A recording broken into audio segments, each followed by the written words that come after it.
إن هذا القرآن يهدي للتي هي أقوم ويبشر المؤمنين الذين يعملون الصالحات أن لهم أجرا كبيرا. الحمد لله نحمده ونستعينه ونستغفره ونؤمن به ونتوكل عليه ونعوذ بالله من شرور أنفسنا ومن سيئات أعمالنا من يهده الله فلا مضل له ومن يضلله فلا هادي له ونشهد أن لا إله إلا الله وحده لا شريك له ونشهد أن محمدا عبده ورسوله. أما بعد، سورة المائدہ کی آیت نمبر 12 آیت نمبر 11 میں اللہ تبارک و تعالیٰ نے کیا فرمایا تھا کہ وَاذْكُرُوا نِعْمَةَ اللَّهِ عَلَيْكُمْ وَمِيثَاقَهُ، یعنی رسالت اور اسلام کی نعمت کی یاد دہانی کروائی تھی کہ جو تم سے میثاق لیا تھا، جو عہد لیا تھا، جس کا تم سے معاہدہ کیا تھا، جب تم نے کہا تھا کہ ہم نے اللہ کا حکم سن لیا اور قبول کیا، اور اسی کے ساتھ ساتھ جو ہے عدل و انصاف پر قائم رہنے کا حکم دیا تھا، اور آخر میں اللہ تعالیٰ نے کیا فرمایا تھا کہ یہ اس رب کی نعمت ہے جس نے کافروں کے ہاتھوں کو مسلمانوں سے روک دیا۔ آیت نمبر 12 میں اللہ تبارک و تعالیٰ کیا فرما رہے ہیں؟ وَلَقَدْ أَخَذَ اللَّهُ مِيثَاقَ بَنِي إِسْرَائِيلَ، اور بے شک اللہ نے بنی اسرائیل سے عہد لیا تھا، وَبَعَثْنَا مِنْهُمُ اثْنَيْ عَشَرَ نَقِيبًا، اور ہم نے ان سے 12 سردار مقرر کیے تھے۔ وَقَالَ اللَّهُ إِنِّي مَعَكُمْ، اور اللہ نے کہا تھا بے شک میں تمہارے ساتھ ہوں۔ لَإِنْ أَقَمْتُمُ الصَّلَاةَ وَآتَيْتُمُ الزَّكَاةَ، اگر تم نماز قائم کرو اور زکوٰۃ ادا کرو، وَآمَنْتُمْ بِرُسُلِي وَعَزَّرْتُمُوهُمْ، اور میرے رسولوں پر ایمان لاؤ اور ان کی مدد کرتے رہو، وَأَقْرَضْتُمُ اللَّهَ قَرْضًا حَسَنًا، اور اللہ کو اچھا قرض دو، اللہ تعالیٰ کو اچھا قرض دو، لَأُكَفِّرَنَّ عَنْكُمْ سَيِّئَاتِكُمْ وَلَأُدْخِلَنَّكُمْ جَنَّاتٍ تَجْرِي مِنْ تَحْتِهَا الْأَنْهَارُ، تو میں ضرور تم سے تمہاری برائیوں کو دور کر دوں گا، اور ضرور تمہیں ایسے باغات میں داخل کروں گا جن کے نیچے نہریں بہہ رہی ہوں گی۔ پھر اس کے بعد فَمَنْ كَفَرَ بَعْدَ ذَلِكَ فَقَدْ ضَلَّ سَوَاءَ السَّبِيلِ، پھر اس کے بعد جس نے کفر کیا تو یقیناً وہ سیدھی راہ سے بھٹک گیا۔ فَبِمَا نَقْضِهِمْ مِيثَاقَهُمْ لَعَنَهُمْ وَجَعَلْنَا قُلُوبَهُمْ قَاسِيَةً، اور ہم نے ان کے دلوں کو سخت کر دیا، وہ کلمات کو ان کے موقع محل سے بدل دیتے تھے۔ کس وجہ سے دلوں کو سخت کر دیا؟ کیونکہ انہوں نے اپنے عہد کو توڑا۔ فَبِمَا نَقْضِهِمْ، اپنے عہد کو توڑا انہوں نے، مِيثَاقَهُمْ لَعَنَّهُمْ، اللہ تعالیٰ نے ایک تو لعنت بھی کی ان کے اوپر، اور کیا کیا؟ وَجَعَلْنَا قُلُوبَهُمْ قَاسِيَةً، کہ دلوں کو بھی ان کے سخت کر دیا۔ يُحَرِّفُونَ الْكَلِمَ عَنْ مَوَاضِعِهِ وَنَسُوا حَظًّا مِّمَّا ذُكِّرُوا بِهِ، وہ کلمات کو ان کے موقع محل سے بدل دیتے تھے، اور جس چیز کی انہیں تاکید کی گئی تھی اس کا ایک حصہ انہوں نے بھلا دیا۔ وَلَا تَزَالُ تَطَّلِعُ عَلَى خَائِنَةٍ مِّنْهُمْ إِلَّا قَلِيلًا مِّنْهُمْ، اور آپ کو ان میں سے چند افراد کے سوا دوسروں کی خیانت کی اکثر اطلاع ہی ملتی رہے گی۔ فَاعْفُ عَنْهُمْ وَاصْفَحْ، چنانچہ آپ انہیں معاف کر دیں اور ان سے درگزر کریں۔ إِنَّ اللَّهَ يُحِبُّ الْمُحْسِنِينَ،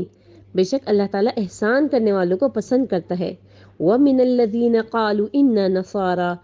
جن لوگوں نے کہا بے شک ہم نصارہ ہیں، أَخَذْنَا مِيثَاقَهُمْ فَنَسُوا حَظًّا مِّمَّا ذُكِّرُوا بِهِ، ہم نے ان سے عہد لیا تھا، پھر جس چیز کی انہیں تاکید کی گئی تھی اس کا ایک حصہ انہوں نے بھلا دیا۔ فَأَغْرَيْنَا بَيْنَهُمُ الْعَدَاوَةَ وَالْبَغْضَاءَ إِلَى يَوْمِ الْقِيَامَةِ، چنانچہ ہم نے روز قیامت تک ان کے درمیان میں دشمنی اور بغض ڈال دیا۔ وَسَوْفَ يُنَبِّئُهُمْ، وسوف اور ان قریب اور جلد ہی، يُنَبِّئُهُمُ اللَّهُ بِمَا كَانُوا يَصْنَعُونَ، جو کچھ بھی وہ کر رہے تھے اللہ تعالیٰ اس چیز سے ان کو آگاہ کر دیں گے۔ ان آیات کریمہ میں اللہ تبارک و تعالیٰ نے اہل کتاب سے عہد اور عہد شکنے کی وجہ سے ان پر لعنت کی۔ یہاں پر اہل کتاب کی بات ہو رہی ہے کہ جب اللہ تعالیٰ نے اپنے مؤمن بندوں کو یہ حکم دیا، جو اللہ تعالیٰ کے مؤمن بندے کو یہ حکم دیا کہ وہ اس عہد و پیمان کو پورا کریں جو اللہ تعالیٰ نے اپنے عبد اور رسول محمد صلی اللہ علیہ وسلم کی زبانی ان سے لیا تھا، یعنی جو عہد لیا تھا اس کو جو ہے وہ پورا کرنے کے کا جو ہے وہ اللہ تبارک و تعالیٰ نے حکم دیا کہ اس کو پورا کریں، حق کو قائم کریں، انصاف کی گواہی دیں۔ تو اس موقع پر اللہ تعالیٰ نے کیا یاد لا رہا ہے کہ حق اور ہدایت کی توفیق عطا فرما کر انہیں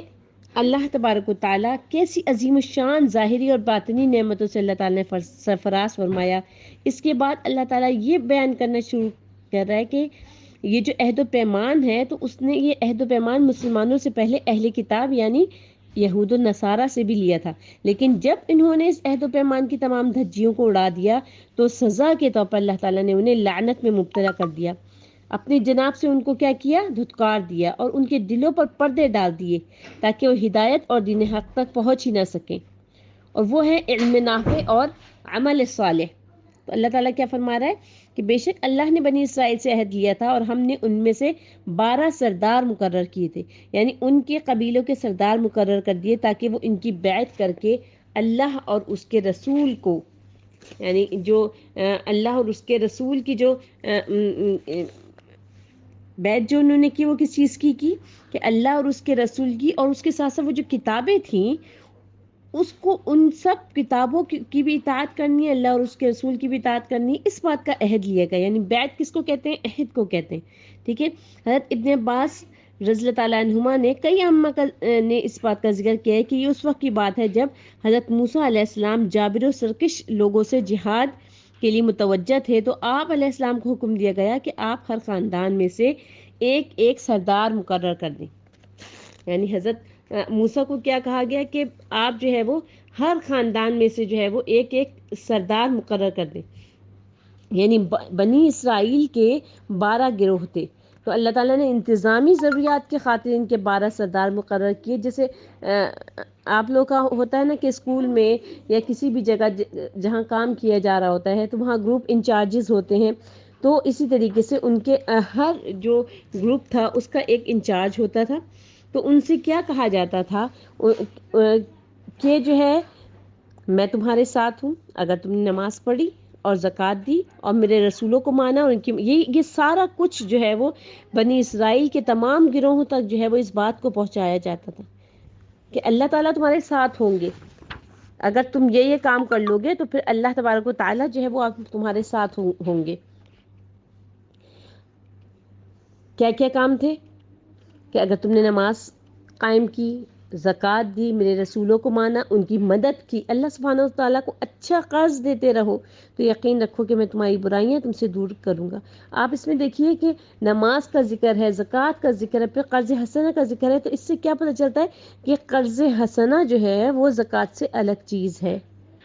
آپ یہ نہیں کہہ سکتے کہ میں اپنی زکوٰۃ قرض حسنہ میں سے دے رہی ہوں، نہیں، زکوٰۃ ہے، اور اللہ کی دین کی خدمت کے لیے دیا جانے والا مال الگ قرض حسنہ ہے، جس کو اللہ سبحانہ وتعالیٰ نے اپنے ذمے قرض قرار دیتے ہوئے فرمایا ہے۔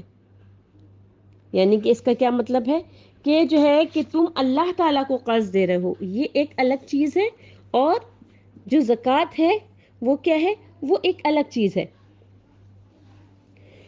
تو اسی طریقے سے جو ہے وہ یہ تمام چیزیں ان کو بتائی گئی کہ اگر تم یہ کام کر لو گے تو پھر کیا ہوگا، لَأُكَفِّرَنَّ عَنْكُمْ سَيِّئَاتِكُمْ، تو میں ضرور تم سے تمہارے گناہوں کو دور کر دوں گا، تمہارے گناہوں کو مٹا دوں گا، ان کی پردہ پوشی کر دوں گا، تم سے کوئی مواخذہ نہیں ہوگا۔ وَلَأُدْخِلَنَّكُمْ جَنَّاتٍ تَجْرِي مِن تَحْتِهَا الْأَنْهَارُ، اور ضرور تم کو جنتوں میں داخل کروں گا جن کے نیچے نہریں بہہ رہی ہوں گی، یعنی تمام تکلیف دہ چیزوں کو تم سے دور کر دوں گا، ٹھیک ہے۔ ایسے ہی آپ یہ دیکھیے کہ عقبہ کی جو رات تھی تو انصار کے جو نقیب تھے، یعنی نبی کریم صلی اللہ علیہ وسلم نے بھی جو ہے عقبہ کی جو رات جب انصار سے بیعت لی تھی جس وقت، ان کے بھی 12 نقیب تھے، جن میں سے 3 خاندان جو ہیں وہ اوس میں سے تھے،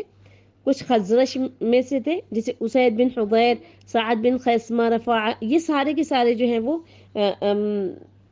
نبی کریم صلی اللہ علیہ وسلم نے ان تمام کو گروہ بنا کے اور پھر ان کے اوپر انچارجز مقرر کیے تھے. جیسے عبداللہ بن رواحہ تھے، رافع بن مالک تھے، سعد بن عبادہ تھے،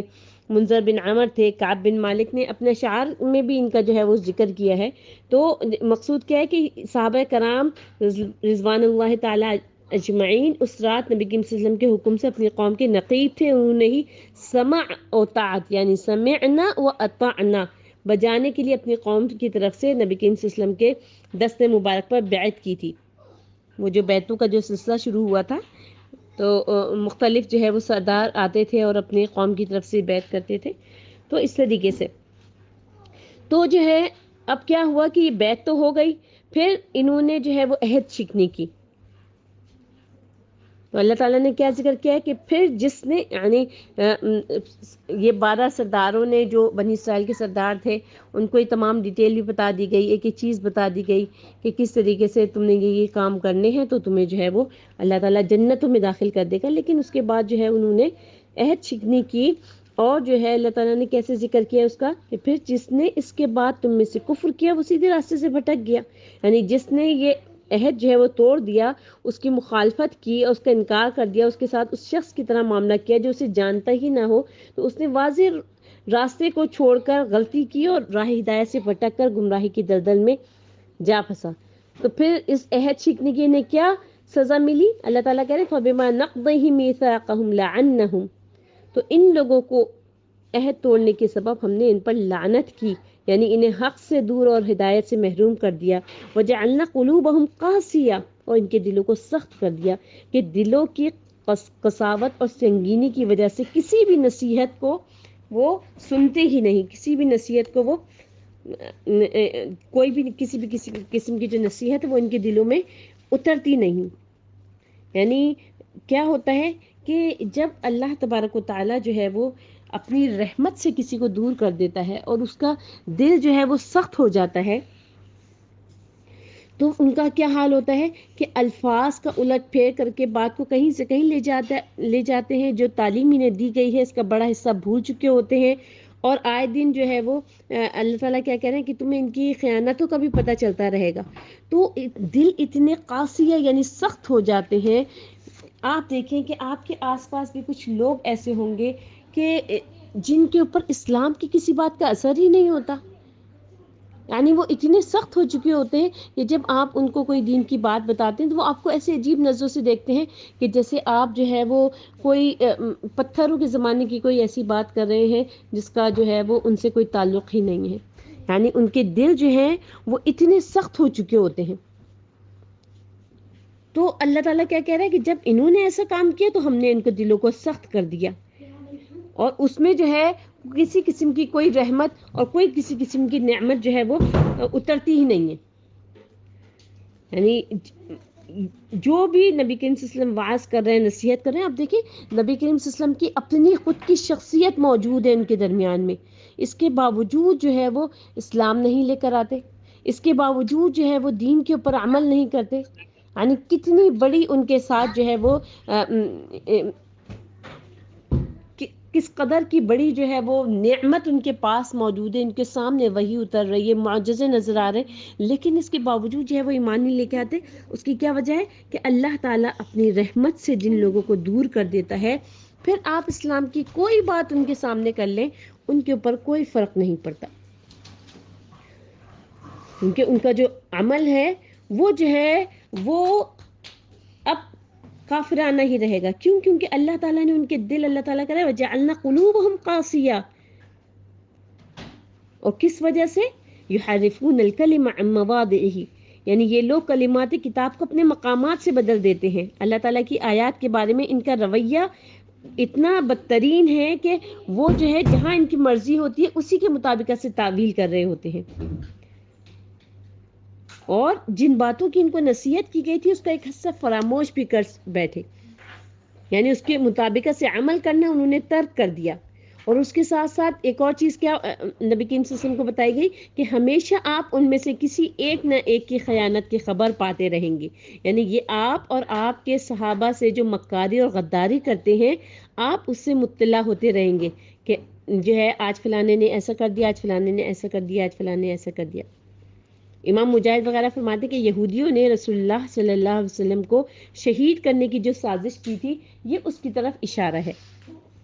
تو اللہ تعالیٰ نے یہ دیکھیے کہ سارا کچھ بیان کر کے سب کچھ بتا کے ان کی سازشوں کے بارے میں بتا کے، اور اللہ تبارک و تعالیٰ کیا فرما رہے ہیں، وَاعْفُ عَنْهُمْ وَاصْفَحْ. کتنا خوبصورت دین ہے ہمارا کہ تو ان کی خطاؤں کو معاف کر دیجئے اور ان سے درگزر کیجئے. اب ایک آپ کو قتل کرنے کی پلاننگ کر رہا ہے، ایک آپ کے کھانے میں زہر ملا کر آپ کو پیش کر رہا ہے، ایک آپ جو ایک ایسی شخصیت ہیں کہ جن کے اندر اس بات کی تڑپ موجود ہے کہ کسی طریقے سے میری امت کا ایک ایک فرد جو ہے وہ ایک ایک فرد جو ہے وہ کسی بھی طریقے سے اسلام میں داخل ہو جائے. آپ کی پوری کوشش یہ ہے، اس کے لیے یہودی جہاں بلا رہے ہیں وہاں چل کے جا رہے ہیں، جس جگہ جس طرح کا بھی معاملہ ہو اس میں جو ہے وہ کوشش کر رہے ہیں کہ کسی بھی طریقے سے یہ اسلام لے آئیں، کسی طریقے سے یہ دائرہ اسلام میں داخل ہو جائیں. اب وہ شخصیت اور ان کے ساتھ سلوک کیا جا رہا ہے.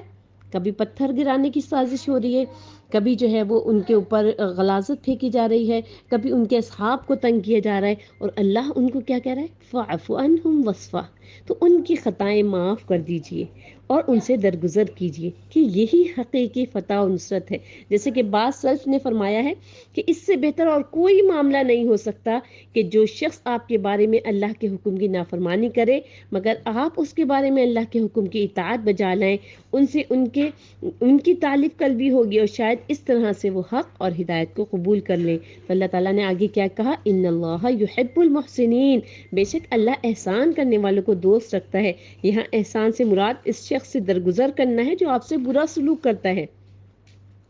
یعنی فاعف عنہم واصفح، یعنی ان سے درگزر کرتے رہیے. تو محسنین جو ہیں وہ اللہ تعالیٰ کو بہت پسند ہے، احسان کرنے والے.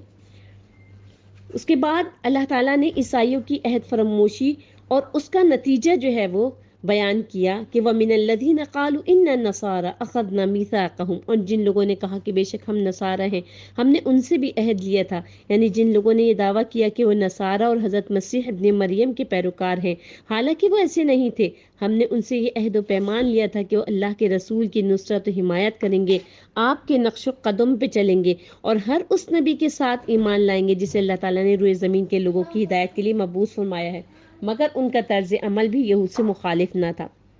تو اللہ تعالیٰ کیا کہہ رہے ہیں، فَنَسُوا حَظًّا مِّمَّا ذُكِّرُوا بِهِ، پھر انہوں نے بھی اس نعمت کا جو ان کو دی گئی تھی ایک حصہ فراموش کر دیا، تو ہم نے ان کے درمیان قیامت تک کے لیے دشمنی اور کینہ ڈال دیا. یعنی وہ باہمی طور پر عداوت اور بغض میں مبتلا ہو گئے اور قیامت تک اسی طریقے سے ایک دوسرے کے دشمن رہیں گے.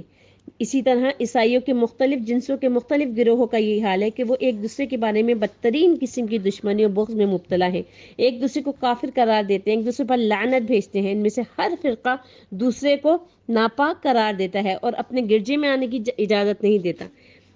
تو یہ سب کیا ہے کہ اللہ تبارک و تعالیٰ نے ان کے دلوں میں جو ہے وہ کیا کر دیا،